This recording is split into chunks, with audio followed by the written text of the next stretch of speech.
Hello, and welcome to the Cash-Based Practice Podcast, a production of drjarodcarter.com, aimed at giving physical therapists and other healthcare practice owners the information needed for success in the private pay business model. And now, here's your host, Jarod Carter.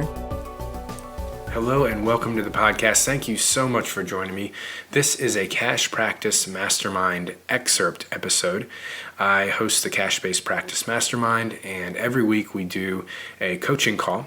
And some of the episodes in the podcast now, we are taking excerpts from those coaching calls so you can experience the types of strategies and advice that I'm sharing there, and also see what it would be like if you would like to be a part of the group and get my direct feedback on all of your questions and challenges in your practice. It's a wonderful and supportive small group of practice owners who are doing huge things in the cash-based business model. Not just physical therapists, we got speech therapists, occupational therapists, chiropractors, and direct primary care physicians as well. So, if you'd like to check out that group and see all that's included in our membership website, all past coaching calls where you can literally search through years for any keywords. If you want to see something about discovery sessions, or you want to see something about, converting and presentations, if you want to see something about a logistical piece of your practice, you do a search in that part of the website and it'll take you to every call where I've discussed that at all, and even take you to the minute and second that I start discussing that topic. So it's just an enormous resource and a wonderfully supportive group of like-minded practice owners. We would love to see you in the group. Check it out at drjarodcarter.com/mastermind. Before we dive in today's excerpt, I would, as always, like to thank the sponsors of this podcast, Patient Sites. They are a wonderful, wonderful company that will take care of all of your website and most of your marketing needs as well. All done for you at a very fair price. Check out the details at patientsites.com, and if you want to get started with them, make sure you mention this podcast so you get a nice discount for doing so. Thank you so much, as always, for joining, and with all that said, here is today's episode. So you'd ask, is it worth talking to insurance-based doctor's offices to let them know about my services? And I would say that the answer to that is yes, if it doesn't take you any time to have that, or like any time or effort to create the opportunity to have that conversation with a captive audience. In other words, if it's a warm physician lead that you have created because you've gotten their patients awesome results and they've reached out. And a good way to do that is whenever you've got a patient going back to their doctor and they're doing well, just say, hey, because again, if you don't ask, a lot of them won't think to. Just say, hey, when you're going back, I'm going to send them this note. But a lot of times they don't really even get to read the note before the visit. So if you want to take it in with you, great, I'll send it to you as well. But really, let them know that you about the services you're getting here. I really appreciate it. If you're obviously getting so much better, doing great with this, with this approach to therapy. It's a different approach, obviously, and I'm trying to get the word out. So if you could let your physician know that, I'd really appreciate it. And most of them will then, do so and remember to do so. And in that, sometimes will lead to a few times. If that happens a few times, most patients aren't coming back from PT clinics and saying, oh man, it's so amazing, like over and over and over.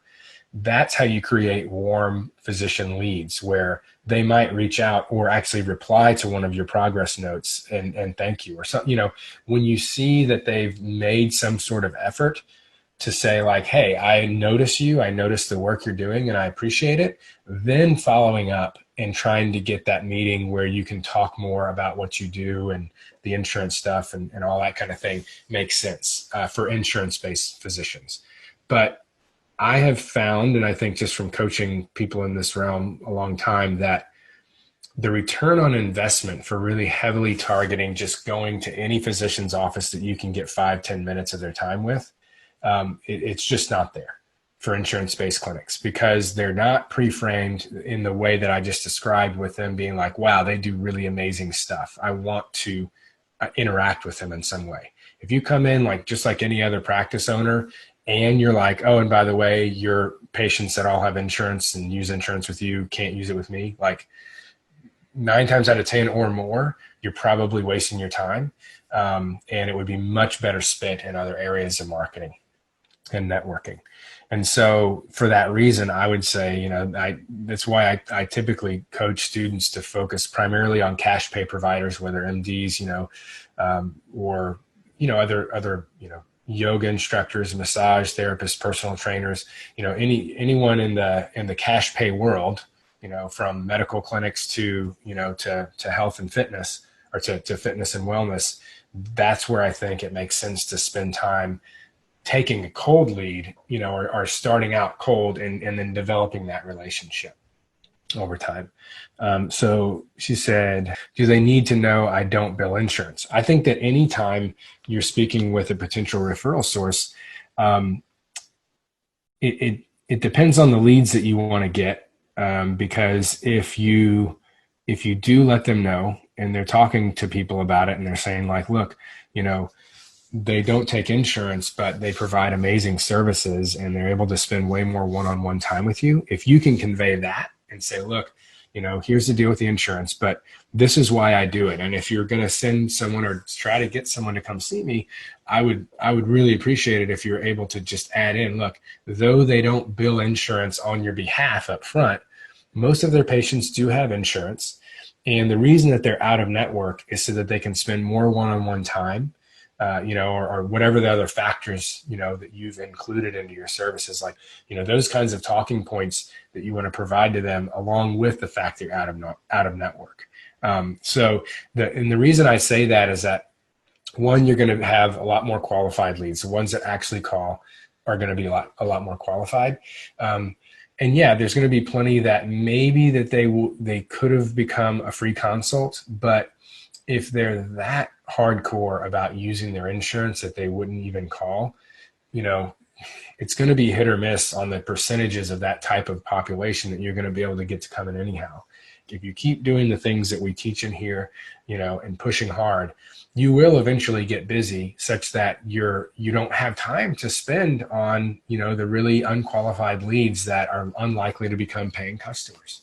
And so I would probably go about it of, yes, I would tell them. And the other point to telling them is I've had one physician that he had a patient that called him back angrily in his office and said, why did you suggest this guy? He doesn't even take insurance, and that physician didn't, know that I didn't take insurance or didn't. And it's not that we don't take insurance. We don't directly bill insurance on behalf of the patient on an in-network basis. Most of our patients have insurance.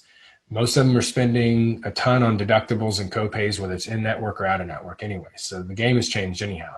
And I don't like this kind of topic of I don't take insurance. And I would suggest not using that. I would say we don't bill insurance on behalf of our patients on an in-network basis, or we're not in-network and don't bill on behalf of our patients. But most of our patients have insurance, and those that want to utilize it for our services send in self-claims. But the reason that we're out of network is that it allows us to spend an hour one-on-one with every patient, which is, as you know, is far more, or maybe you don't know, is far more time, one-on-one time, than they're going to get at an in-network clinic where most of the care is provided by assistants and techs, and the therapists are running around doing evaluations all day. So that's kind of how I frame it to doctors or referral sources, that in a way that they will hopefully pass on to the people that they want to send our way, in order to get the highest qualified leads, but also have them pre-framed properly. And so that kind of leads into going back to the top of her question, of her asking, how we actually tell referral sources about, what kind of client you're looking for. One thing I would say here is just to ask them first, ask them what their ideal client is, who they really, if you had clients to potentially send their way, who do you really like working with most? And they might be pretty broad in general with it. Yeah, we treat everything from 15 to 80 and, male, female, people that need doctors, it might be, really defined, like, I really like working with this type of population. But the idea is that you can lead that, you can roll that into, that's great. And I ask because, my ideal customer really is like a subset of what you described. I tend to work with people a little more in this age range and, working and dealing with these kinds of issues. And so that so you've gotten them to talk about themselves and their practice and what they like and who they like to work with before you've launched into, this is who I want you to send me. So there's a psychological component to why I always try to get them talking first about who they'd like to have referred to them before I start the conversation of how I'd like that to go coming in my direction.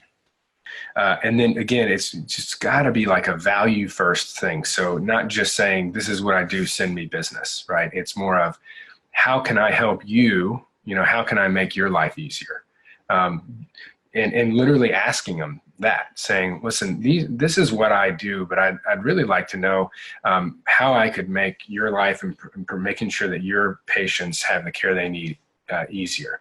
Is that, what does that look like? I mean, would workshops for a number of your patients, using assistive devices, just a free workshop, would that be a good thing? Would that be helpful for you guys? Would doing a video series for you on addressing the common complaints that you're getting from patients and the common requests, happy to do that. An article series, they like, if they like to read.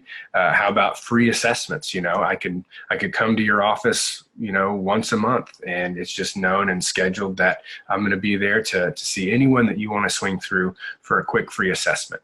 It won't be the full in-depth thing and a full, adjustment of wheelchairs or whatever the case may be, but it'll be enough to suss out if they're set up right or not. And if they're not, then we can look at booking a time to make sure that happens.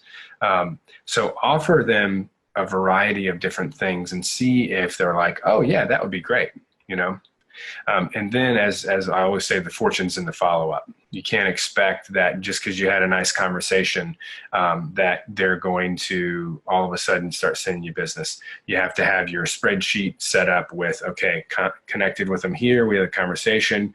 Okay, then I set up to swing by and discuss the workshop 1 week later, and then just having it mapped out to where, you get those 7-8 touch points as quickly as you can in an appropriate manner, and really do offer something that would be of value to them, depending on whatever that list, whatever that list of things you offered that they're excited about. Sometimes just offering good related information as those follow-up touch points. Let's say you had a good conversation, you were able to get back on the phone with them a week later and talk, and it was kind of left at, someday we would like you to do a workshop, but then you can't really get them to reply to emails, and things kind of drop off. One thing that I like to do with people that I've felt like in the past, like this really could be a great referral source, is that I would start to look into like information and articles, research journals, whatever the case may be, resources that would be helpful for them. And I'd just send them an email and say, hey, just saw this article and thought about you. And it was like, say it was for me, it was like maybe a personal trainer with a lot of high level clientele. And that article was, something relatively new related to personal training and performance, and, something that'd be of interest to them.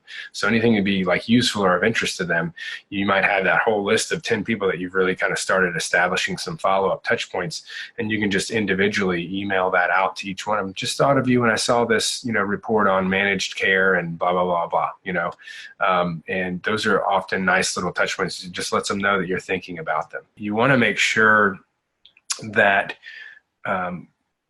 you're making them know that it's your goal to make them look great for referring you patients, not just in terms of great results, but just an overall great experience, start to finish, and beyond, from this plan of care, and continuing to give them helpful information with email marketing, newsletters, and things like that.